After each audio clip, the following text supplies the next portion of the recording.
네, 구정연휴 특집으로 진행되고 있는 상반기 공채를 잡아라 2부가 시작되었습니다. 안녕하세요, 최균입니다. 안녕하세요, 홍선혜입니다. 그래요, 구정연휴를 맞이했는데요. 우리 상반기 공채 시작이 생각을 해보니까 채 보름도 남지 않았습니다. 그래요. 그렇죠. 명절에도 우리 취업준비생들은 올해 상반기에 공채를 과연 어떻게 준비를 해야 할까? 상반기 공채 동향이 어떤 방향으로 나올까 굉장히 많은 고민들을 하고 계시지 않을까 싶습니다. 맞습니다. 네. 상반기 공개 채용 정말 코앞으로 다가왔는데 네. 그래서 오늘 공채를 잡아라 특집으로 저희가 준비를 해봤습니다. 그래요. 자기소개서 쓰는 법부터 면접까지 정말 여러분에게 도움이 될 만한 실질적인 내용으로 오늘 가득 채워봤죠. 특집이네요. 그러니까요. 이거 특집입니다. 자, 우리 취업 전문가분들이 상반기 공채 분석과 또 취업 준비생들이 궁금해하고 있는 이야기들을 저희가 생동감 있게 전달해 드릴 텐데요. 네. 오늘 많은 기대해 주셔도 좋을 것 같습니다. 맞습니다. 네. 자, 오늘 설 연휴 특집으로 준비한 상반기 공채를 잡아라. 오늘 저희가 어떤 내용을 전해드릴지 그 개요를 먼저 소개를 해드리겠습니다. 네. 이지연 캐스터가 전해드립니다. 함께 보시죠. 안녕하세요. 이지연 캐스터입니다. 이제 상반기 공채 시즌을 앞두고 자기소개서, 면접 어떻게 준비해야 될까 고민하시는 분들 많으시죠? 특히나 혼자서 취업 준비를 하다 보면 과연 내가 잘하고 있는 걸까 그런 생각도 드실 것 같습니다. 그래서 오늘은요, 그런 취업 준비생 여러분들을 위해서요, 자신에게 맞는 직무와 업종을 찾을 수 있는 분석 방법부터 또 자기소개서와 에세이 합격 비결까지 낱낱이 비교 분석해 드릴 텐데요. 또한 인적성 검사, 직무 적성 검사는 물론이고요. 면접 전형별 이 전략까지 이 시간 통해서 꼼꼼하게 짚어드리고요. 여러분들을 성공 취업으로 이끌어드리겠습니다. 자, 그럼 지금 바로 만나보시죠. 네, 그래요. 상반기 공채를 잡아라. 네. 오늘 이 시간 함께 하시면 공채 틀림없이 잡지 않을까. 맞습니다. 이런 생각 감히 해봅니다. 네. 자, 오늘 특집을 빛내주실 우리 최고의 전문가분들 또 함께 해주셨습니다. 먼저 만능 엔터테이너십니다. CDC 취업 컨설팅의 우리 류정석 대표 자리해 보셨습니다. 안녕하세요. 안녕하세요. 네, 반갑습니다. 네, 반갑습니다. 안녕하십니까. 네. 이제 그 상반기 공채 공습이 보름도 채 안 남았습니다. 네. 설 연휴 끝나자마자 이제 바로 여러분들이 집중적으로 준비하셔야 되는데요. 그 상반기 업종별 그리고 직무별로의 채용 트렌드하고 여러분들이 그 직무하고 업종을 제대로 분석할 수 있는 노하우를 오늘 제대로 알려드리도록 하겠습니다. 네, 오늘 네. 비공개 정보도 오늘 공개해 주신다라는. 네, 몇 가지 준비했습니다. 기대됩니다. 특집답네요. 야, 얘 어서 뵀나 했더니 네. 이무송 씨 닮았어요. 그렇죠. 그래서 오늘 굉장히 많은 엔터테이너라고 하셔서 깜짝 놀랐는데 기대해 볼 만하지 않을까. 또 그렇게 말씀해 주시니까 갑자기 확 친근해지네요. 그래요. 그런 시간 기대됩니다. 네, 기대해 보겠고요. 네. 자, 또 한 분 나와 주셨습니다. 자기소개서 쓰기의 대가라고 말씀드릴 수 있는데요. 네. CDC 취업 컨설팅의 박서연 대표님 모셨습니다. 안녕하세요. 안녕하세요. 반갑습니다. 안녕하세요. 어서 오세요. 이제 3월 되면은 네. 여러분들 자기소개 쓰느라 굉장히 바빠질 것 같아요. 근데 여러분들 자소설이 아니라 자기만의 소개를 명확하게 짚어서 여러분들의 스토리를 잡아줄 수 있도록 제가 돕겠습니다. 네, 박소연 대표입니다. 네, 네. 반갑습니다. 자, 또 한 분 자리해 보셨습니다. 새롭게 떠오른 스타입니다. 대세. 라이징 스타. 대세입니다. 그래요? 대세. 우리 성신여대의 양기종 교수님 자리하셨습니다. 안녕하세요. 교수님 어서 오세요. 안녕하십니까. 반갑습니다. 네, 불러주셔서 감사합니다. 네, 저희가 네, 아닙니다. 그간 학생들과 네. 취업에 관한 많은 진솔한 얘기들을 나눴는데요. 오늘 그 이야기들과 또 기업에 관련된 미래성에 대한 이야기들을 들려드릴 수 있도록 하겠습니다. 네, 좋습니다. 알겠습니다. 오늘 기대가 큽니다. 맞습니다. 이 세 분 사실은 굉장히 한 자리에 모시기가 어려운 분들인데 그렇죠. 저희가 특집이기 때문에 네. 오늘 준비를 해봤습니다. 오늘 이렇게 세 분의 스타 전문가님들을 모시고 네. 또 어떤 내용을 풀어갈지 참 기대가 큰데요. 먼저 상반기 공개 채용 전체적인 동향은 어떻게 될지 한번 그래요. 짚어보는 시간 갖도록 좋습니다. 하겠습니다. 자, 먼저 유정석 대표님, 상반기 어떻게 좀 그림이 그려질까요? 좀 비관적인 말씀이긴 하지만 네. 그 작년 대비 또 작년 하반기 대비했을 때 올해 상반기는 상당히 채용 규모가 많이 낮아질 거라고 생각을 합니다.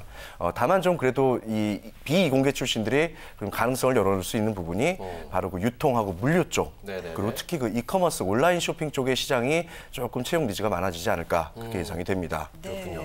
지금 우리 양기종 교수님 지금 현역에 계십니다. 학교에 계시고 또 학생들하고 가장 많이 만나시는 분이 아닐까 싶은데 상반기 기업들의 채용 동향 전반적으로 어떻게 보시고 또 학생들은 이 분위기에 발맞춰서 어떻게 생각하고 있는지 궁금합니다. 네, 전반적으로는 저희가 시중에 떠도는 이야기, 취업 절벽이라는 이야기들이 이제 나오고 있는데요. 네네. 사실상 전반적으로는 채용 규모는 감소되리라고 예상을 하고 있습니다. 유통 물류 쪽도 아마 예년과 비슷한 수준이지 않을까 예상을 해봅니다. 자, 박세윤 대표님의 의견도 듣고 싶습니다. 올 상반기 공개 채용 어떤 그림일까요? 네, 분명한 거는 IT, ICT 쪽, 이커머스 시장에 그래도 좀 채용에서는 두각을 보이지 않을까 생각을 합니다. 네. 여러분들 준비에 있어서는 이제 인문계, 이공계로 딱 나누기보다는 인문계의 친구들은 이공학적인 그러한 융합형을 생각을 하셔야 되고 네. 이공계 친구들은 당연히 인문학적인 그런 기획적인 부분이나 상품의 컨텐츠를 이해할 수 있는 그러한 부분을 강점을 살려서 집중을 하시면 더 큰 합격의 길을 줄 거라 생각합니다. 그래요. 올해 취업의 키워드 그러면 네. 직무 역량이에요. 직무 역량. 직무 적합성. 그 부분에 대해서도 저희가 한번 짚어봐야 되겠죠.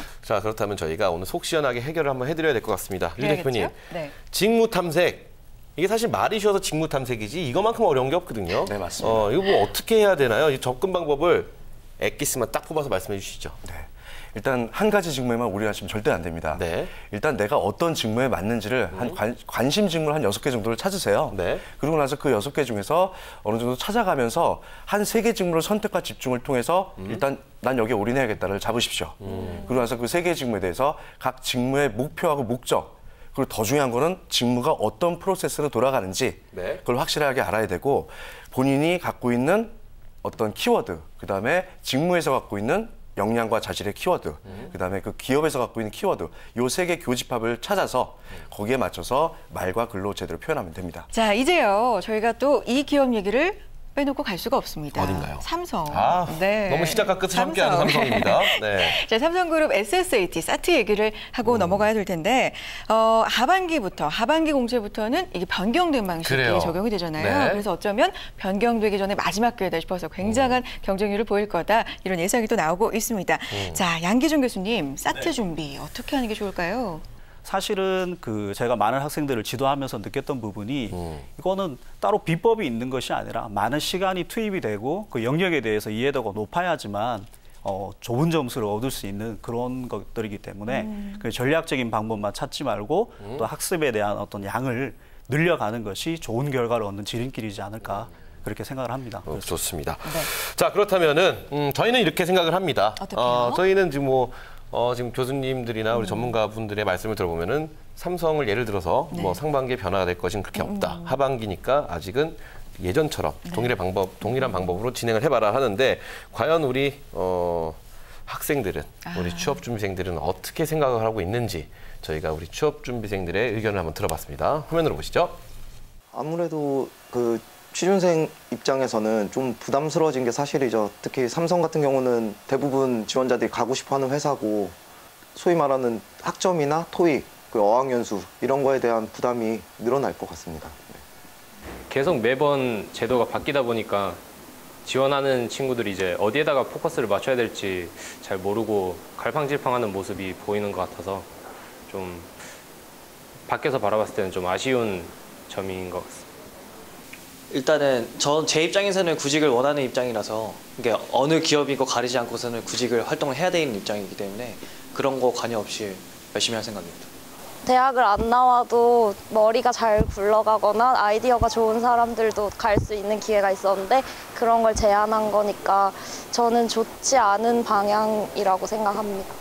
그래요. 우리 학생들의 우리 취업준비생 분들의 어떤 의견을 들어봤는데 올해 삼성에서는 SE 쓰는 방식이 까다로워진다고 하는데 이게 과연 어떻게 변화에 따라가야 되고 또 이에 따라 자소서와 에세이는 어떤 방식으로 써야 하는지 이걸 한번 좀 자세히 짚어주셨으면 합니다. 우리 박서윤 대표님. 직무의 적합성, 네. 그리고 두 번째로는 왜 삼성을 선택했느냐. 그 부분을 끊임없이 묻고 있는 거고요. 그 다음에 이제 세 번째는 함께 그 협업을 해가면서 했던 공동 그 목표를 가지고 했던 경험이 있느냐. 네. 그리고 세 번째는 도전을 했던 경험이 있느냐. 이렇게 핵심적으로 보이고 있습니다. 네. 즉 이거를 좀 간략하게 설명을 드리자면 당연히 직무 적합성은 어느 기업이나 다 마찬가지로 중요한 부분입니다. 그런데 두 번째로 이제 공동으로 했던 경험이 있느냐. 이거는 삼성에서 가장 중요하게 생각하는 콜라보레이션. 이 협업에 대한 중요성을 여러분들이 알고 있느냐라는 것을 포인트를 찝어서 설명해 줄 필요성이 있고요. 그리고 세 번째로는 도전을 물어본다는 거는 참 도전을 많이 해본 친구를 좋아해요. 그 이유가 자기의 그런 정말 목표를 높게 잡아서 성공을 위해서 열심히 했던 친구인가. 온실속의 화초를 좋아하지 않거든요. 그래서 자기가 정말 여러 가지 시도를 해보면서 가장 높은 목표까지 올려서 자기를 시험해보는 그런 경험을 가지고 있느냐. 그런 친구가 회사에서 끝까지 살아남고 생존할 수 있고 버틸 그런 자기만의 강점을 가지고 있다라고 판단하기 때문에 네. 이런 에세이에서도 이렇게 항목이 삼성에 위하는 그런 자기소개서 항목이 보여지고 있습니다. 자, 그렇다면은 자, 이제 직무나 업종에 대한 자기 탐색이 좀 이루어지고요. 또 자료들도 이제 어느 정도 확보가 됐습니다. 그러면 네. 이제 자소서를 써야 될 차례가 이제 써야죠. 왔는데 네. 어떤가요? 2015년도에는 올해 상반기 하반기 공채 자소서에 어떤 큰 변화가 있을까요? 제가 예상하는 부분에 있어서는 기업마다 특징이 보여지는 게 여러분들이 뭐 한두 개의 기업만 이제 작성하진 않으실 거 아니에요. 그렇죠. 그래서 물론 나는 직무를 선택하는 거, 기업을 선택하는 건 당연한 거지만 이 스토리의 진정성에서 다가가는 부분도 내가 놓치지 말아야 되겠구나 해서 이런 접근성을 여러분들이 파악을 하시고 하시면 중요할 것 같습니다. 진정성. 이제 CJ에 대해서 좀 알아볼 필요가 있을 것 같아요. 그래요. 왜냐하면 CJ 요즘 핫하죠. 굉장히 많이 선호하는 기업 중에 하나입니다. 그렇습니다. 아까도 CJ 뭐 자기소개서 보면은 트렌드에 대한 질문이 꼭 나올 것 같다. 올해도 이렇게 또 짚어주셨는데 CJ 자기소개서 준비할 때 유념해야 될 점이 있다면 어떤 게 있을까요, 대표님?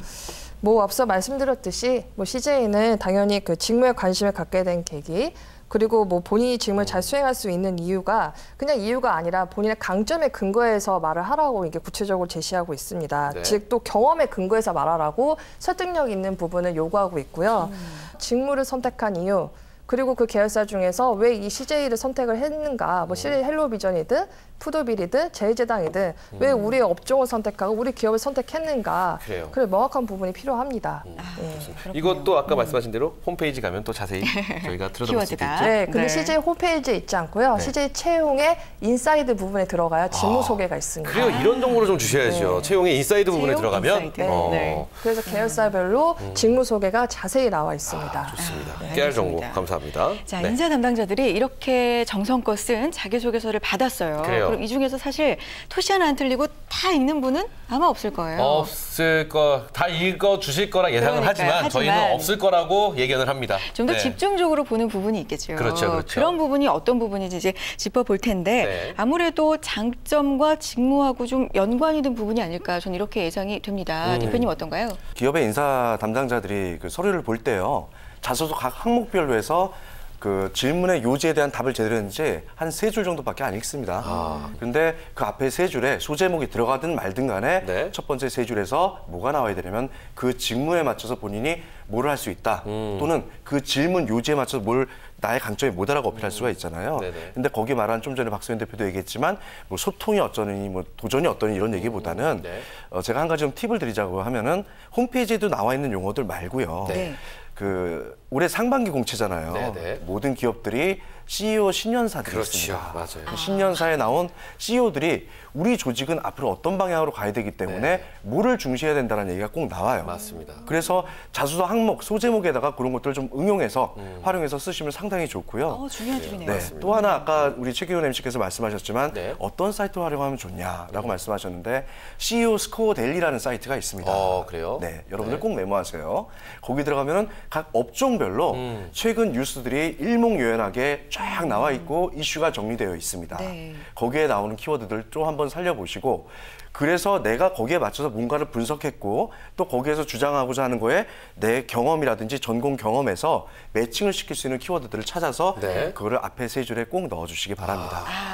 CEO 스코어 델리 기억하시면 좋을 것 같아요. 야, 네. 이게 그 키워드 중에서 2가지를 꼭 얘기해 주면 좋은 게 네네. 있어요. 네. 예를 들어서 개발 직군이다. 네. 개발 직군 하면 전부 다 뭐 좋은 제품 개발하겠습니다. 그렇죠. 다 그 얘기예요. 네. 근데 그거는 개발 직무 중에서 하나일 뿐이고요. 네.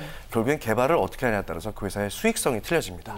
그래서 회사의 원가를 절감시킬 수 있는 그 원가 절감이라는 단어를 어떤 자소 항목이라도 꼭 하나 넣으시면 일단 눈에 띄게 됩니다. 아니 뭐 제가 CEO잖아요. 네. 우리 회사의 어떤 리스크를 줄이고 많은 돈을 벌어준다고 하는 이 친구를 뽑죠. 그럼요. 그렇죠. 근데 야, 좀 좋은 정보 같아요. 좋습니다. 원가 절감. 지금까지 저희가 자기소개서 쓰는 방법에 대해서 집중적으로 알아봤는데 이제 네. 인적성 검사와 직무적성 검사에 대해서 한번 이야기 나눠보도록 하겠습니다. 네. 자, 류 대표님.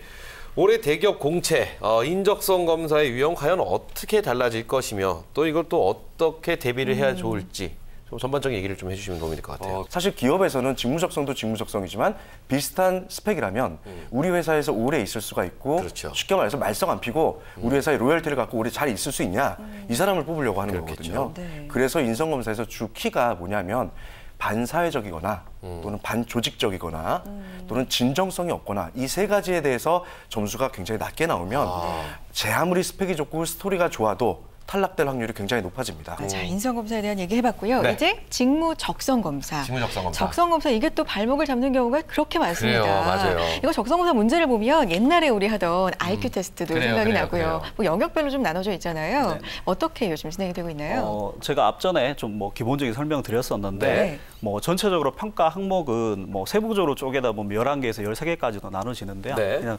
크게 아까 말씀드렸던 뭐 언어력, 수리력, 추리력 크게 세 파트로 볼 수가 있겠고요. 네. 뭐 예를 들어서 이 주된 내용은 언어로 된 정보를 이해하고 자료로 된 정보를 다시 이해를 해서 새로운 어떤 정보를 찾아가는 과정이라고 봅니다. 그래서 뭐 말은 거창해도 실제로 보면 저희가 뭐 자료 해석이라든지 퀴즈라든지 네. 그다음에 어떤 방정식 같은 중2 때 수학 책에 나오던 공식들이 많이 적용이 됩니다. 많은 학생들이 이제 직무적성 검사를 이렇게 준비를 하다 보면 네. 스터디에 대한 매력을 많이 느낍니다. 그러니까 모여서 공부하는 거에 네, 대한 네, 부분을 네. 말씀드리는 건데요.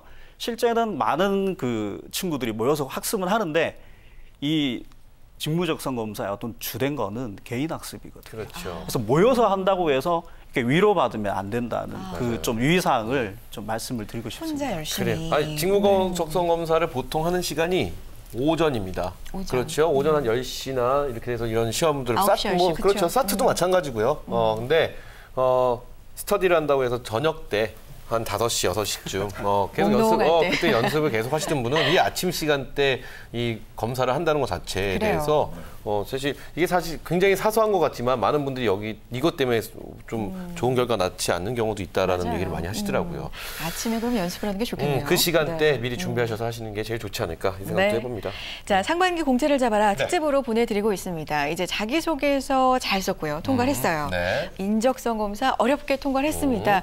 이제 마지막 과문 남았죠. 이제 올 게 왔군요. 그러니까요. 취업 전형의 꽃이라고 할 수 있죠. 면접이죠. 면접 전형 나왔습니다. 그래요. 여기까지 왔는데 사실 면접 붙어야 되잖아요. 이제 사실- 물러설 수 없어요.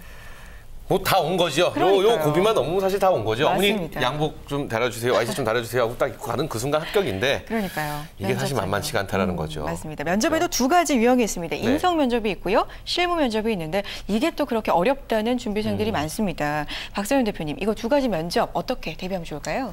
일단은 자기 분석을 먼저 하시는데요. 네. 일생 스토리를 한번 써보셔서 네. 내가 정말 그동안 뭘 했는지 한번 쭉 써봅니다. 자기 리스트를 한번 쭉 써보는 거죠. 써보고 그 활동에서 내가 어떤 강점이 있는지 내가 이 스토리에서는 내가 협업이 좀 더 강하게 했었구나. 이 스토리에서는 내가 조금 적극성을 보이는 그런 창의적인 면모가 보였었구나. 네. 그런 스토리에서 핵심 키워드 동그라미를 치시고 그게 즉 여러분들의 강점이 키워드와 사례입니다.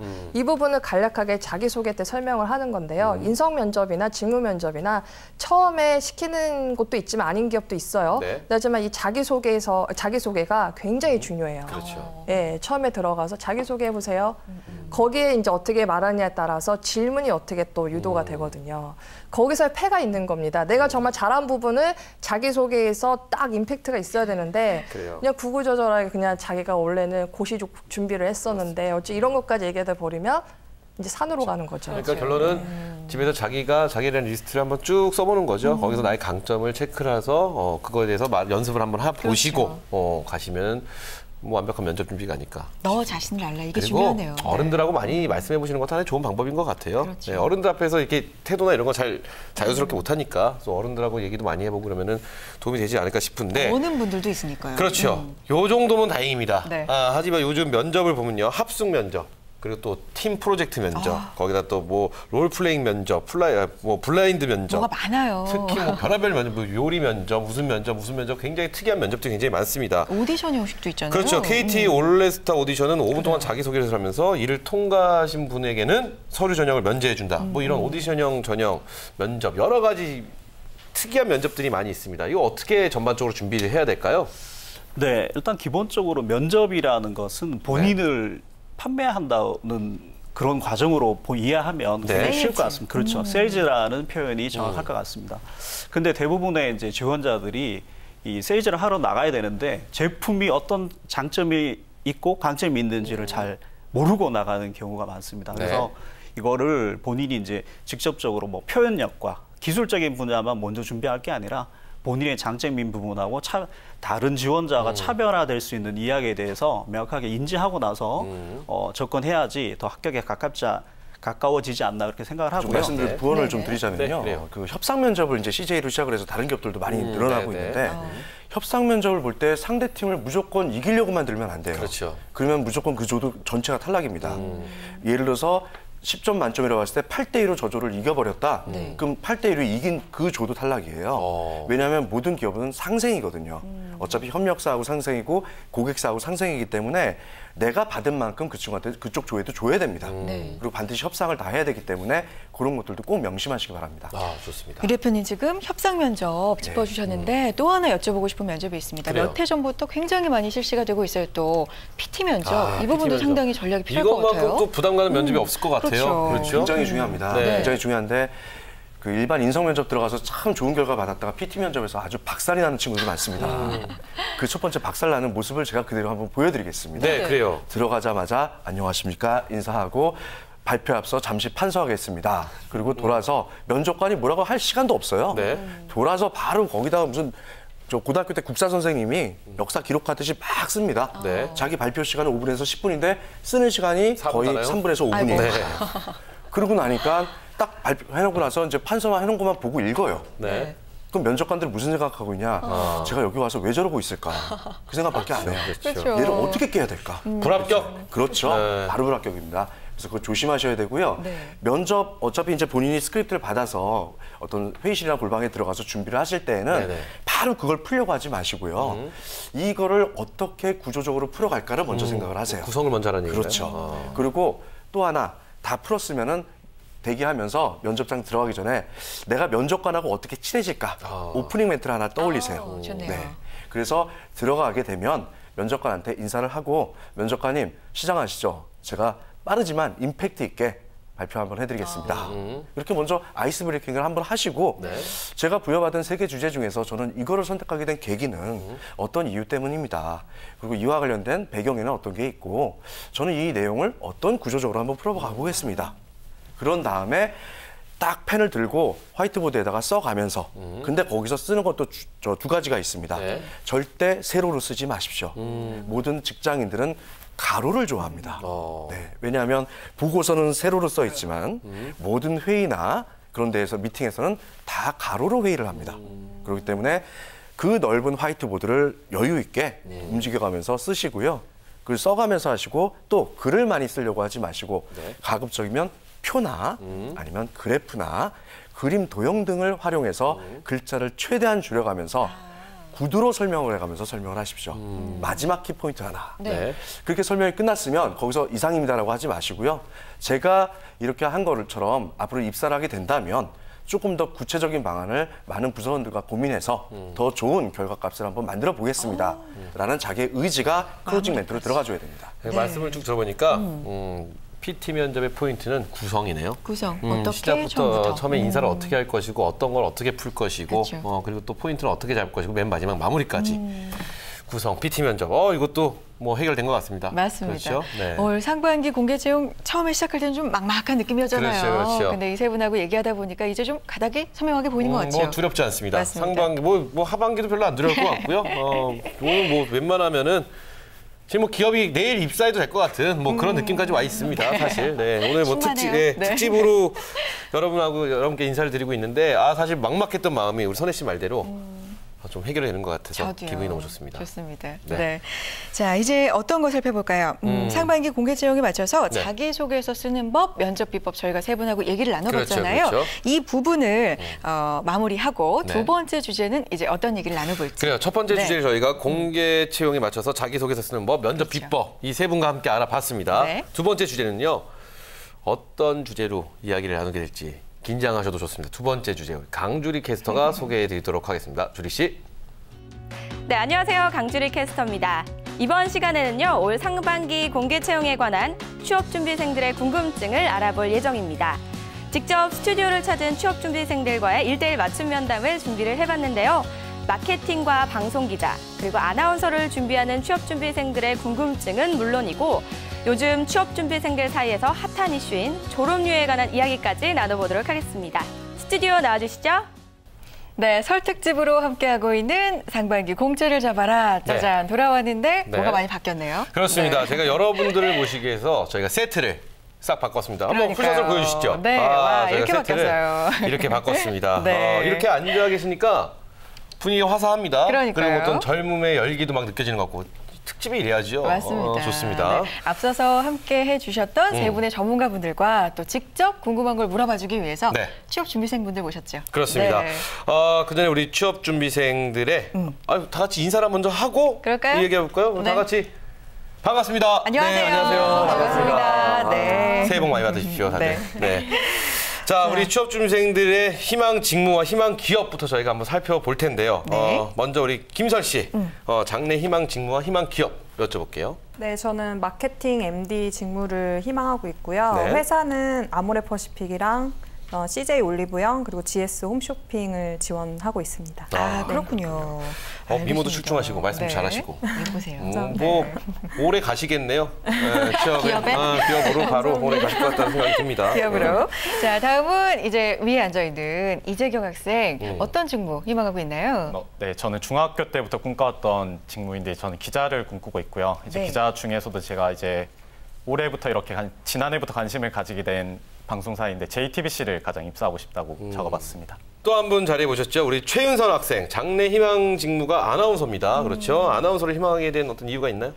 네, 저는 아나운서를 희망하고 있는데 아무래도 아나운서 준비하시는 분들이라면 지상파 3사에 꼭 가고 싶으실 것 같아요. 저도 그렇고 저는 예전부터 이 집이 시사에 관심이 많아서 뉴스를 많이 시청했었는데요. 네. 그렇게 동경으로 시작했던 꿈이 제가 이제 대외활동이랑 인턴을 하면서 제가 리포터 활동도 하고 그러다 보니까 말로써 이제 시청자들을 어떻게 하면 끌어들일 수 있는가 매력을 느껴서 네. 결정하게 됐습니다. 네. 그래요. 아유, 저는 그렇군요. 이 세 분이 자리라니까요. 네. 너무 좋아요. 왜요? 아까 좀 우중충했어요. 아까 너무 어르신들하고 얘기를 하다가 우리 젊은 친구들하고 하니까 기분이 사뭇 행복. 오늘 설날 맞네요. 저도 말하고 네, 싶었는데 그래요. 시원하게 말씀해 주시네요. 좋습니다. 그래도 이 전문가분들이 없으면 이분들의 고민 해결할 수가 없잖아요. 그렇죠, 그렇죠. 정말 귀중한 분들입니다. 자, 먼저 김설 씨 희망 기업이 아모레퍼시픽, CJ 올리브영, GS 홈쇼핑 정말 많은 취업 준비생들이 꿈꾸고 있는 기업이잖아요. 그렇습니다. 이 세 기업부터 한번 살펴보겠습니다. 유정석 대표님께 먼저 여쭤볼게요. 네. 김설 씨가 마케팅하고 MD 지금 희망하고 있어요. 네. 지금 준비를 시작한다고 하면 어떤 준비에 좀 집중하는 게 좋을까요? 그래요. 일단 마케팅 중에서 본인이 어떤 쪽에 관심이 있는지를 알아야 되고요. 마케팅하고 MD라는 거는 어떻게 보면 비슷하지만 많이 다릅니다. 그래서 제가 좀 여쭙고 싶은 게 있는데 네네. 마케팅 중에서 어떤 직무 쪽에 관심이 있으세요? 저 상품 기획 쪽에 더 관심이 많이 있어요. 아, 네. 그러면은 유형의 상품을 직접 기획하는 상품 기획이나 네. 아니면은 우리 제품이 아닌 PB라든지 이런 거를 직접 소싱하는 MD 쪽 이런 쪽에 관심이 있으시다는 거죠? 네, 네. 네, 그러면 본인이 지금 현재 그 나름대로 준비한 것 중에서 제가 꼭 한번 추천드리고 싶은 게 있어요. 아마 겹칠 수도 있겠지만 일단 마케팅을 하든 MD를 하든 간에 현장을 직접 보셔야 돼요. 예를 들어서 본인이 뭐 쭉 보니까 아모레퍼시픽, 올리브영, 홈쇼핑이 있는데 아마 카테고리 자체는 생활용품 쪽이라든지 코스메틱 쪽으로 관심을 있어 하시는 것 같아요. 네. 그러면 그걸 판매하고 있는 그런 판매점, 가두점이라든지 이런 데를 직접 가보시고 또 하나는 이런 생활용품 관련된 어떤 전시회나 박람회 같은데 코엑스나 킨텍스 같은 데를 직접 방문해서 최근의 트렌드를 한번 읽으세요. 그래서 자기소개서 쓰실 때 트렌드를 쫓아가겠다는 사람이 아니라 트렌드를 리딩해 갈 수 있다는 그런 역량을 왜? 나는 그렇게 경험을 했으니까 그걸 갖다 반드시 어필하시기 바라고요. 네. 그리고 그냥 마케터가 되겠습니다라고 말씀하시면 안 됩니다. 네. 마케팅 중에서도 저는 상품을 기획할 수 있는데 저의 어떤 공모전이라든지 다양한 그런 경험을 통해서 저의 역량과 자질을 키워왔습니다. 이렇게 어필하셔야 돼요. 그래요. 김설 씨 지금 어때요? 지금 대표님 말씀해 주신 것 중에서 네. 지금 이렇게 노력하고 있다 하는 부분이 있나요?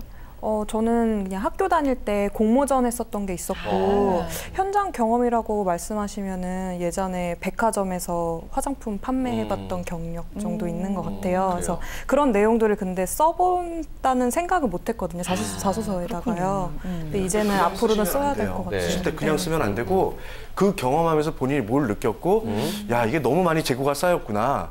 야 도대체 이 회사 MD 누구길래 이렇게 많이 이걸 갖다가 소싱을 했지? 이것도 생각을 그런 고민이 나와야 된다는 거예요. 하셨어요? 어디 백화점? 저요? 그때 서울역에 있는 콘코스 백화점에 샤넬 있었어요. 네. 그렇군요. 네. 그래요. 그러니까 근데 많은 취업 준비생들이 고민하는 것 중에 하나가 네. 자기의 아르바이트 경험, 그런 경험을 자기소개서나 이런 데 녹여내지를 잘 녹여내야죠. 못하더라고요. 그렇죠. 근데 그런 점도 좀 짚어주셨고 또 네. 남들보다 한 발짝 더 움직여봐라. 뭐 이런 식의 좀 조언을 해주셨습니다. 현장 경험이 중요하고요. 현장 경험, 뭐 네. 굉장히 중요한 얘기가 아닌가 싶습니다. 자, 그렇다면 언론사에 취업을 하려면 어떤 경험을 쌓을 수 있는 어떤 그런 아르바이트 같은 게 뭐가 있을까요? 뭐 기자단이나 서포터즈 굉장히 활동 많죠. 네. 그 부분 당연히 경험을 쌓아볼 필요성이 있고요. 언론사의 인턴 경험은 굉장히 큰 네, 경험이네요. 근데 언론사는 주로 인턴 경험보다는 지금 프리랜서로 채용하는 게 더 많기 때문에 그런 부분에서 내가 아직 젊잖아요. 젊은 사람이 이제 내가 다방면으로 나 활동을 어떤 뭐 정규직이 이런 거 따지지 않고 일단은 경험에서 나는 접근을 해서 쌓은 다음에 나 이 정도의 이런 실경험을 가지고 있다. 해서 이제 방송국 쪽으로 내가 도전을 해보는 게 오히려 더 좋지 않을까. 저도 그렇게 시작을 했었습니다. 저기가 알겠습니다. JTBC가 아니라 저희 방송이었으면 아마 네. 지금 시청 보고 계신 사장님이나 아유, 국장님이 제 인턴 한번 써보고 이렇게 할 수 있을 텐데 그렇죠? 그럼 실수하신 걸까요? 잘못된 실수하셨는데 예. 좋습니다. 그리고 더불어서 하나 네. 생각이 또 네. 나는 게 카메라를 좀 많이 테스트 연습을 많이 하셔야 돼요. 네, 그리고 카메라 앞에 서는 방법. 네, 그 촬영 기자와 굉장히 호흡을 많이 하기 때문에 이 카메라를 드는 사람하고 호흡이 굉장히 중요해요. 자기가 카메라를 보고 말을 하는 거지만 일단 카메라 안에는 시청자가 보고 있거든요. 그렇죠. 그거를 이제 그 카메라 들고 있는 사람과 나는 호흡을 하고 그 감을 잡으면서 전달하고 있다는 거를 체감을 하면서 하는 능력이 가장 필요합니다. 좋습니다. 오늘 이재경 학생 잡아주시는 감독님하고 좀 호흡을 느끼시면서 저기 우리 네. 1번 카메라 네. 보시고 우리 네. 제일 오래되신 감독님이시거든요. 그러니까요. 뭐 네. 카메라 보고 표정, 뭐 개인기 표정 그러니까요. 보여주시죠. 개인기 표정이요? 할 수 있잖아요. 좀 당황스럽네요. 갑자기 이런 그래요. 말씀 네. 조금 더 그런 역량을 쌓을 수 있도록 준비를 하겠습니다. 알겠습니다. 근데 카메라 굉장히 잘 나와요. 그러니까요. 네, 잘생겼습니다. 좋습니다. 최윤선 학생이 또 비슷해요. 아나운서를 네. 꿈꾸고 있는데 양기종 교수님께서 성신여대 지금 계시잖아요. 네. 네. 저도 여대를 나왔는데 그래요. 여대 학생들이 아나운서 굉장히 많이 지망해요. 사실이죠. 네, 그렇죠? 그렇습니다. 실제로 아나운서 준비를 2년, 3년 동안 시간을 많이 투자를 했는데 실제로 뭐 여기 MC 분들도 다 겪어보셨잖아요. 저는 제가 이제 가르치던 학생 중에 6차 면접에 떨어져서 한참 연락이 그래서 굉장히 걱정을 많이 했었던 친구도 있었습니다. 그래서 회복력도 상당히 중요하고요. 맞아요. 그런 면에서 그다음에 또 추가로 좀 말씀을 드리자면 네. 안 됐을 때 전환에 대한 부분도 조금은 고민을 해 두시는 게 또 좋을 것 같고 그다음에 방송국도 사실은 그 공중파부터 지금 지상파 이제 3사를 말씀하셨는데 이제 지상파부터 뭐 종합 편성 케이블부터 지방에 있는 방송 총국 또 전문 채널들도 많이 생겼잖아요. 그래서 좀 지원하는 선도 상한선하고 하한선 그 사이에서 좀 그 전략적인 조정을 해가면서 지원을 하신다면 또 지원 원하시는 요 지금 자리에 계신 여기에 아마 입성이 가능하지 않을까 그렇게 생각을 해봅니다. 그래요. 그래요. 아나운서 뭐 선혜 씨가 하실 말씀이 좀 있잖아요. 선배로서 어차피 뭐 같은 직군에 지금 도전을 하시는데 근데 지상파 세 군데를 지금 원초하세요. 저도 K본부에 있다가 네. 이쪽으로 하는데 탤런트로. 필요 없어요.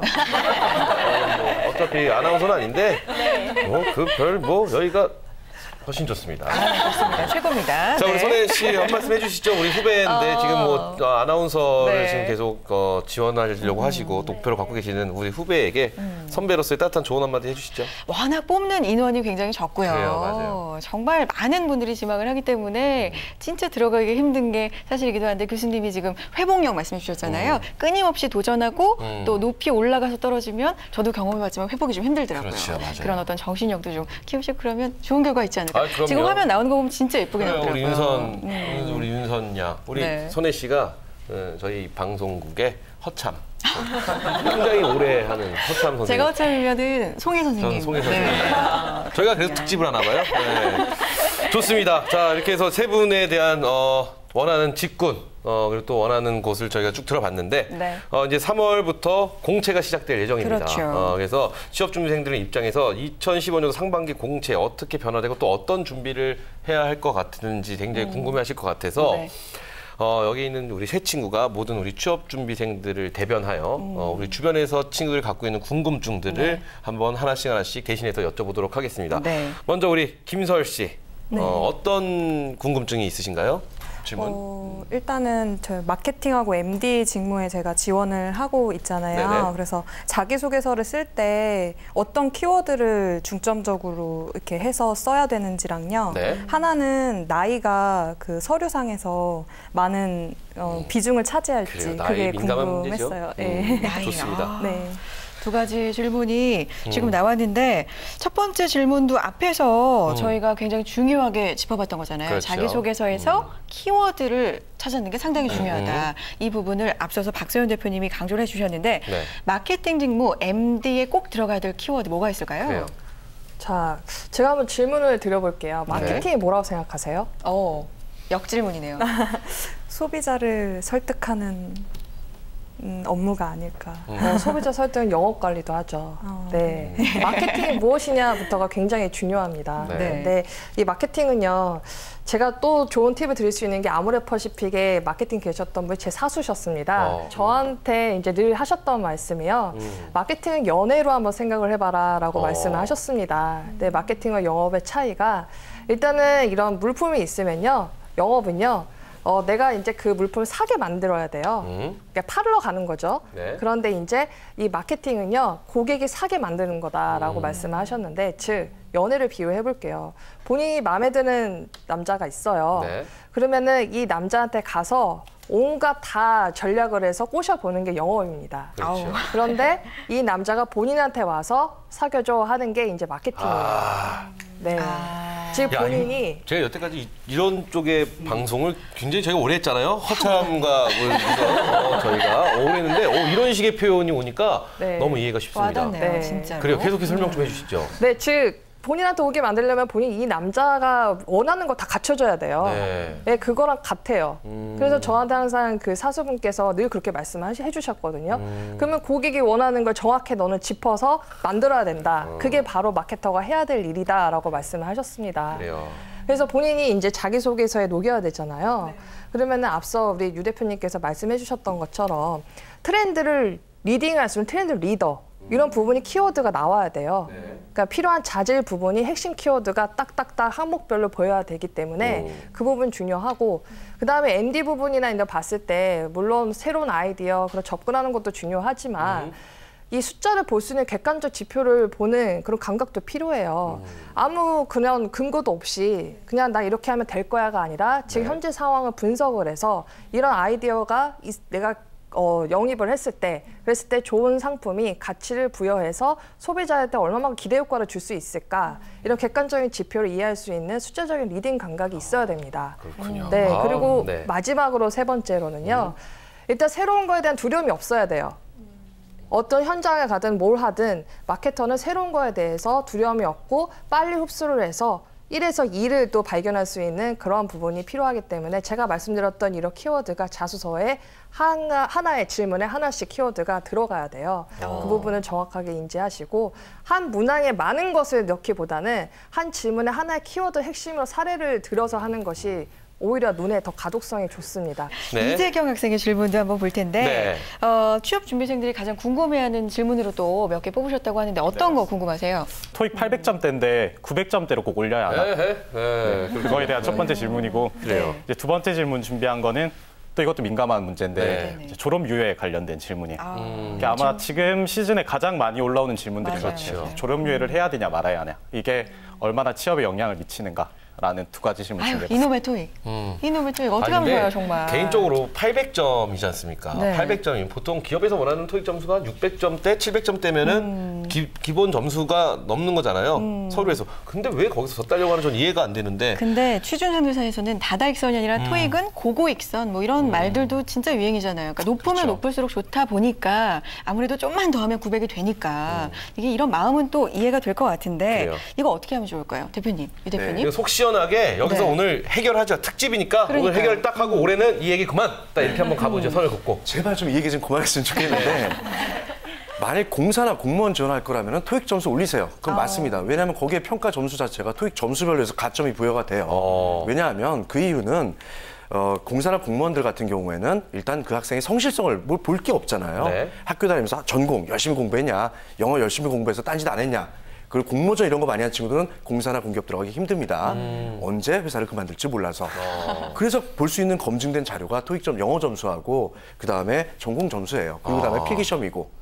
만일 그게 아니라면 일반 기업에 사기업에 들어간다 그러면 토익 점수는 조금 전에 우리 최경영 MC께서 얘기했지만 토익 점수 자체는 그렇게 안 봐요.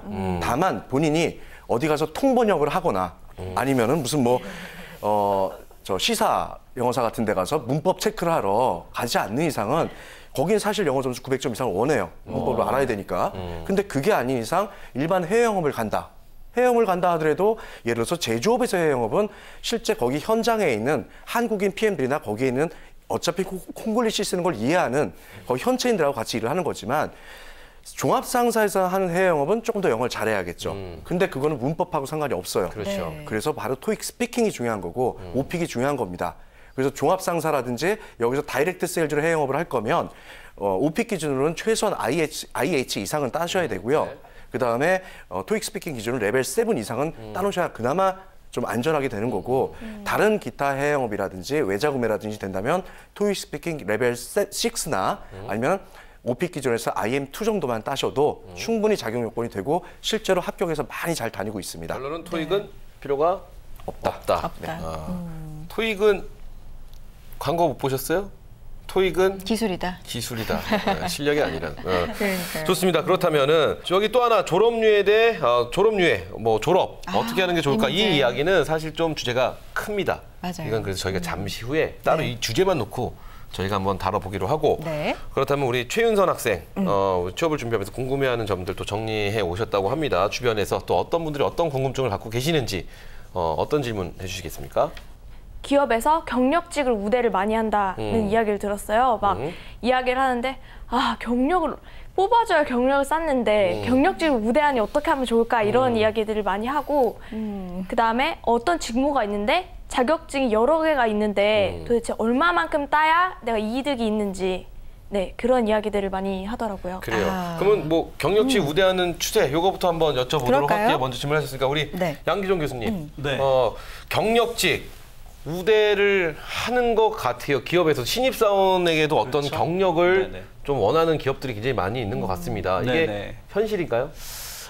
아마 취업을 준비하시는 분들이 올드루키라는 이야기를 아마 들어보셨을 겁니다. 그러니까 기존에 졸업을 하면서 이제 취업을 나갔다가 그렇죠. 경험만 쌓고 다시 이제 퇴사해서 자기가 원하는 목표로 하는 회사로 다시 들어가는 거죠. 그래서 일정 수준 이상은 경력적인 요인이 필요한 거지 꼭 경력을 완벽히 선호하진 않습니다. 대기업에서 신입으로 많이 채용하는 부분들은 직접 고객을 상대한다든지 그다음에 뭐 영업 쪽에 일하는 그런 포지션 자체는 이제 신입들도 많이 이제 되는데 또 속성은 보면 이제 저희가 얘기한 직무 역량인 거죠. 결국은 이제 경험적인 요소가 많이 들어가기 때문에 일단은 뭐 경험적인 측면을 많이 가지고 있다 그러면 뭐 부딪혀서 충분히 이제 이겨낼 수 있는 승산이 있다고 저는 봅니다. 그렇다면 기업에서는 지금 경력직을 우대하는 추세라는 말씀에 인정을 해주셨습니다. 그렇다면 지금 경력이 없는 우리 취업 준비생 분들이 굉장히 많아요. 그럼 이런 분들은 그냥 비슷한 업종의 아르바이트 또한 경력으로 자기가 녹여내면은 충분히 가능성이 있다는 얘기인 거죠. 그렇죠. 일단은 저희가 이제 그 말씀드린 이제 경력이라는 부분에서 결국은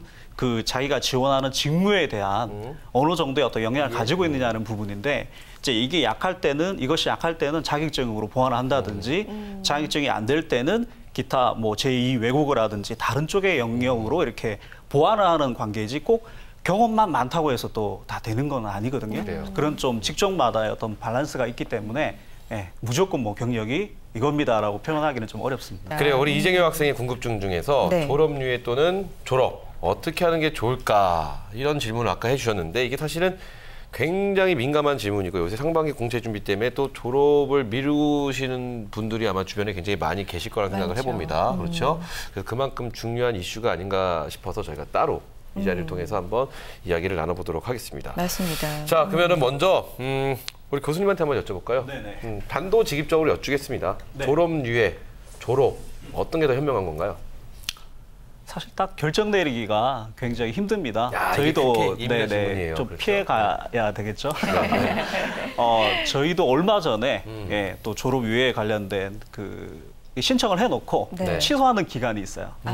그 마지막 날 저희 또 경력개발센터 학생들이 엄청 몰렸어요. 할까요, 말까요? 근데 사실은 저희가 이제 이거는 준비도에 따른 기준점을 잡는 게 더 중요하다고 생각합니다. 네. 그래서 평균적으로 어느 일정 수준의 이제 준비가 필요한데 많은 친구들이 이제 4학년 2학기 때 서둘러서 이렇게 취업 시장에 진입을 하다 보니까 준비가 덜 된 상태에서 공채를 공략하거든요. 그러면 대체로 많은 이제 실패를 맛봅니다. 그래서 일정 수준 이상의 이제 준비를 해야 되기 때문에 학생의 신분에서 할 수 있는 경험들이 있습니다. 네. 또 예를 들어서 뭐 인턴십이라든지 그다음에 이제 뭐 해외 가서 교류를 한다든지 뭐 이런 부분에서도 이렇게 도움을 받을 수 있겠죠. 그러니까 그런 준비도가 필요한 학생에게는 졸업 유예가 굉장히 좋은 제도인 반면에 또 반대적으로 얘기하자면 준비를 다 했어요. 그러니까 예를 들어서 공채를 할 수 있는 준비가 90% 이상 도달을 했는데도 불구하고 불안한 마음에 그렇죠.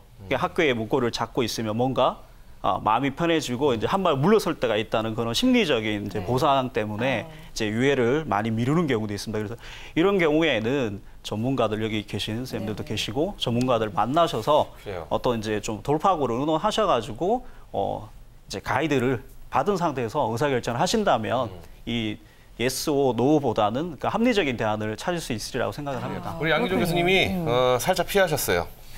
그럴 수도 있고 아닐 수도 살짝 있고. 피해 가셨는데 그렇다면 우리 요거 한번 여쭤보죠. 그럴까요? 본인들의 개인적인 생각 한번 여쭤볼게요. 졸업유예 필요하다. 예스. 때로는 필요하다라고 생각하시면 예스, 아니면 노판을 한번 들어주시기 안 바라겠습니다. 하고 바로 졸업하는 게 낫다. 그러면 하나, 뭐? 둘, 셋. 예스, 둘, 노 하나. 학생들이 일단 졸업유예 필요성을 이렇게 느끼고 있습니다. 그렇죠? 그렇군요. 일단 예스를 들었던 분들 중에서 또 이 질문을 갖고 왔던 이재경 학생, 왜 예스 들었어요? 저는 사실 예스도 이거 지금 하면서 많은 고민을 했었는데 네. 저는 이제 졸업을 앞두고 있다 보니까 생각이 드는 게 대학생으로서 이제 가질 수 있는 특권들이 되게 많은 것 같아요. 왜냐하면 대학생으로서 할 수 있는 게 지원 조건에 보면 재학생만 되는 경우가 많거든요. 그래요. 요즘에 인턴십 같은 경우에도 사실 뭐 청년 인턴십이라고 해서 졸업을 하고도 할 수는 있지만 폭이 좁은 게 사실이잖아요. 그래서 저는 그런 경험들을 좀 하려면 좀 미리 계획이 되어 있다면 졸업 유예를 해야 되지 않나. 그냥 무작정 뛰어들 수는 없잖아요. 취업 시장. 우리 윤선 양. 노 반대하셨어요. 졸업유예 필요 없다. 왜 졸업유예를 해? 이렇게 생각하십니다. 네. 왜일까요? 제 개인적인 생각으로는 주위 사람들도 그렇고 기업에서 졸업 유예를 하면 그걸 안다고 하더라고요. 그래서 망설이는 사람도 많이 봤고 제 생각으로도 이렇게 특별한 무언가가 있지 않으면 그냥 내가 학교를 다니면서 같이 할 수 있는 거잖아요. 다른 활동을. 그래서 그만큼 노력할 수 있는데 왜 굳이 졸업 유예를 해서 그렇게 기업들이 알도록 해야 할까 이런 생각이 들더라고요. 네. 그래요. 우리 박서연 대표님이 워낙 경험이 많으시기 때문에 그래요. 졸업유예도 혹시 하셨을 것 같아요. 경험이 있으시지 않을까 이런 졸업유예도 생각이 하셨을 것 같다는 드는데. 생각이 드는데 그러니까요. 이것도 한번 여쭤보고 싶어요. 기업에서 아까 싫어하지 않을까요? 라는 의견은 있었습니다. 졸업유예라는 학생들 기업에서도 알고 싫어하지 않을까요? 이런 질문을 하셨는데 네. 정말 알고 싫어할까요? 기업에서? 졸업 유예를 왜 고민을 하고 있을까가부터 이제 고민을 해봐야 돼요. 그런데 졸업 유예를 하는 동안에 경험이 없이 졸업 유예 하는 거는 무의미해요. 졸업하고 나서도 경험이 일단은 있어야 돼요. 그 직무에 관련돼 뭔가 내가 열심히 노력하고 있다라는. 왜냐면 면접에서 졸업 유예 했네요. 왜 이렇게 학교 오래 다녔어요? 뭐 했어요? 뭔가 있어야 돼요. 졸업했어요. 그런데 이 기간 동안 넌 뭐 했니? 똑같은 질문이에요. 네. 이 질문은 너는 그동안 우리 회사에 오기까지 얼마만큼 노력과 경험을 여기까지 왔느냐예요, 포인트는. 근데 학생들은 그 부분에 있어서 쌓기 위해서 졸업 유예가 필요한 거고 왜냐하면 졸업 유예를 해야 대학교 안에서의 경험을 쌓아야 되거든요. 그 기회를 잡기 위해서 졸업 유예를 하는 거기 때문에 경험이 없으면 졸업 유예를 해야겠죠. 그러면은 우리 박서연 대표님은 졸업유예가 필요에 따라서 필요하다. 네. 때에 따라 필요하다. 네. 필요한 이유가 자기가 쌓아온 게 없다면은 졸업 유예를 해서 그런 기회를 잡아야 될 필요성이 있죠. 마음이 좀 안타까운 게 쌓아온 게 없다고 해서 졸업 유예까지 하면서까지 무엇인가를 쌓아가야 된다라는 우리 취업 준비생들의 입장이 너무너무 그래요. 네, 좀 씁쓸합니다. 그래도 그렇죠? 이게 현실이고 현실이니까. 그래서 졸업유예가 이렇게 논란이 되고 얘기가 많이 되는데 네. 그러면 졸업유예를 그래요 했어요. 필요하다 생각해서 그래요. 했어요. 그러면 그 기간 동안에 이걸 하면 그렇죠. 좋다라는 경험들이 있잖아요. 도대체 뭘 그렇죠? 해야 졸업유예를 맞아요. 성공한 건지 졸업유예 한 다음에 해외 연수 가는 거는 사실은 속상하거든요. 그러니까요. 그렇죠. 졸업유예 한 다음에 아르바이트 하는 거 속상하거든요. 졸업유예 기간 동안에 해야 될 건 뭐가 있을까요? 우리 유정석 대표님. 졸업을 했던 졸업유예를 하던 이 친구가 우리 회사에 맞느냐 안 맞느냐가 중요한 거예요. 네. 졸업유예를 할 거면 여러분들이 대학생 신분으로서 할 수 있는 것들 외적인 거는 하지 마세요. 예를 들어서 뭐 영어 때문에 학원을 다닌다거나 자격증 취득하려고 졸업유예를 한다거나 아니면 뭐 해외 연수를 가려고 한다거나 네. 그건 졸업하고도 언제든지 갈 수 있습니다. 그렇죠. 근데 졸업유예를 할 수밖에 없는 이유가 대학생 신분으로서 할 수 있는 기업 서포터즈 활동이라든지 또는 대학생 신분만 할 수 있는 어떤 공모전이나 창업 동아리에 내가 그동안 쌓아온 게 없기 때문에 이걸 해야겠다. 그거 하면 돼요. 하시고 면접 때 가서 당당하게 어필하시면 됩니다. 저 공부하느냐고 아니면 노느냐고 이거 못했습니다. 그래서 제가 바다에 뛰어들기 전에 목욕탕에서 한번 물 한 번 씻는 차원으로 졸업유예해서 이거 했습니다. 라고 하면 되는 거예요. 그래서 너무 그거에 대해서 여러분들이 할까 말까 이건 아니라고 생각해요. 어쨌든 정리를 해보면은 졸업유예를 만약에 하셨을 경우에는 학생 신분으로 할 수 있는 것을 최대한 활용하라는 말씀하고 그리고 또 압박지문이라고 저는 생각을 해요. 네. 당신이 졸업유예 한 동안에 뭐 했어? 졸업한 지 꽤 됐는데 이 기간에 뭐 했어? 이건 기업에서는 압박지문이니까 네. 당당하게 그럼요. 놀았습니다. 선생님을 만나뵈려고 준비했습니다. 뭐 이런 좀 당당함이 좀 있으면 좀 어떨까 하는 좀 개인적인 바람을 가져봅니다. 네. 자, 좋습니다. 상반기 공채를 잡아라. 오랫동안 달려왔습니다. 그러네요. 이제 마칠 시간이 다가왔습니다. 올해는 우리 세 분, 우리 취업준비생 세 분에게 여쭤보도록 하겠습니다. 한 분씩. 먼저 우리 김설량. 올해는 어떤 각오로 취업에 성공을 하실 건지. 저 이제 내년이면 앞자리 수가 바뀌는데요. 네. 제가 지금 올해는 19살이신 거잖아요. 고등학교 졸업을. 그러니까요.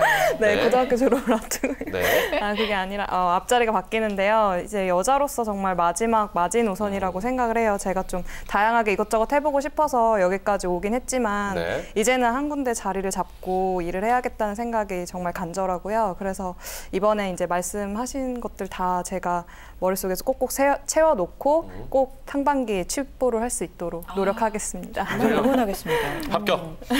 좋습니다. 화이팅. 네. 좋습니다. 다음은 이재경 학생 올해 어떤 각오로 또 이 말 아직 계획이세요? 안 바뀌셨죠? 그러니까요. 저기 하고 싶은 회사. 점점 바뀌어가고 있습니다. 그래요? 네, 좋습니다. 굉장히 바뀌어가고 있긴 한데, 네. 저는 자신감이 요즘 취준생들 저를 포함해서 좀 자신감이 없는 것 같아요. 왜냐하면 네. 뭐 갈수록 들려오는 기사에서는 채용 규모가 줄어든다고 말하고 기업에서 뽑는 기준은 계속 또 바뀌고 있고 그래서 저는 자신감을 가장 좀 최우선으로 삼고 싶어요. 그래서 내가 갈 기업은 무조건 있다라고 생각하고 뭐 10군데 떨어지든 20군데 떨어지든 한 군데만 붙으면 되는 거잖아요. 저는 그래서 제가 가고 싶었던 기업 그리고 원하던 기업에 꼭 들어갈 수 있도록 그 자신감 하나로 꼭 밀어붙인다고 말씀드리고 싶습니다. 네, 좋습니다. 우리 이재경 자신감. 학생 합격. 좋습니다. 자, 우리 최윤선 학생 어떤 각오로 취업에 임하실 건지 한 말씀 해주시죠. 네, 저는 이번에 또 교수님과 또 대표님들의 도움을 받아서 취업 전략을 짜는 방법을 알게 되었잖아요. 네, 그 힘으로 열심히 준비를 해서 꼭 아나운서가 되도록 하겠습니다. 네, 좋습니다. 우리 최윤선 양 또 합격. 조만간에 선혜 씨 만날 것 같아요. 같이 방송할 수 있으면 좋겠네요. 두 분이서 같이 네. 이 자리에서 또 뵙지 않을까 이런 생각도 감히 해봅니다. 좋습니다. 세 분 모두 화이팅 하시고 그래요. 전문가 세 분의 이야기도 또 마무리로 들어봐야 되겠습니다. 그래요. 상반기 공채 준비하시는 분들 위해서 짧게 한 어떤 말씀. 조언 한 말씀씩 드릴게요. 먼저 유정석 대표님. 네, 여러분들 뭐 여기 나오신 학생뿐만이 아니라 이 방송 보고 계신 많은 학생들 이제 한 일주일 남았죠. 이제 막 기업들 뜰 텐데 조급한 마음으로 마구잡이식으로 지원하지 마시고 제가 늘 강조하는 내가 잘할 수 있는 직무, 그 직무를 제대로 표현할 수 있는 업종을 먼저 찾으세요. 늦지 않습니다. 그거부터 하시고 그 세계 교집합을 어떻게 두 가지식으로 잘 표현하느냐. 그걸 열심히 준비하시기 바랍니다. 좋습니다. 자, 우리 양기종 교수님도 한 말씀 해주시죠. 네, 저는 뭐 이런 말씀을 좀 드리고 싶습니다. 제가 좋아하는 문구기도 하고요. 아는 만큼 보이고 아는 만큼 준비할 수 있고 준비한 만큼 도전할 수 있다는 이야기가 있습니다. 그래서 여러분들이 볼 수 있는 시야를 넓히고 많은 정보들을 제대로 얻는다면 여러분들이 취업에 성공해서 각자 지금 말씀하셨던 어떤 비전의 날개를 달고 또 사회로 홀홀 날아갈 수 있지 않을까 저는 그렇게 생각을 합니다. 예. 파이팅 하십시오. 네, 화이팅으로 마무리해 주셨고요. 자, 경험 부자 박서연 대표님도 한 말씀 부탁드려요. 호칭 너무 좋아요. 마음에 드네요. 네, 제가 참 저 자리에 있었던 제가 별로 안 된 것 같아요. 저도 1년 동안 취준생이어서 마음고생을 굉장히 많이 했었거든요. 더군다나 여자이고 나이가 많아서 힘들었었습니다. 제가 많은 경험이 있는 만큼 시간은 많이 흘러갔거든요. 근데 저는 그 1년여 시간 동안 굉장히 자존감을 많이 잃었었어요. 네. 여러분들이 이런 자존감을 잃지 않았으면 좋겠습니다. 그 이유가 어차피 갈 길은 있어요. 그게 조금 늦는 것뿐이에요. 그 기회는 늦는 것뿐이니 어쨌든 갈 수 있는 방향은 분명히 있으니까 그런 자기의 자존감을 절대 잊지 마시고, 그리고 두 번째로는 저는 항상 이 용어를 썼었는데요. 느림의 미학이라는 말을 늘 썼었습니다. 느린 만큼 내가 그만한 준비를 해서 지금의 이런 미학을 펼칠 수 있었다라는 말을 여러분들 되새김을 하면서 준비를 끝까지 열심히 하셨으면 좋겠습니다. 네, 알겠습니다. 네, 감사합니다. 네. 그래요. 뭐 6분의 말씀을 쭉 마무리를 들었더니 뭔가 자신감도 생기면서요. 2015년도에 뭔가 밝은 일이 막 생기지 않을까. 잘 될 것 같죠. 좋은 일만 생기지 않을까 네. 이런 생각해봅니다.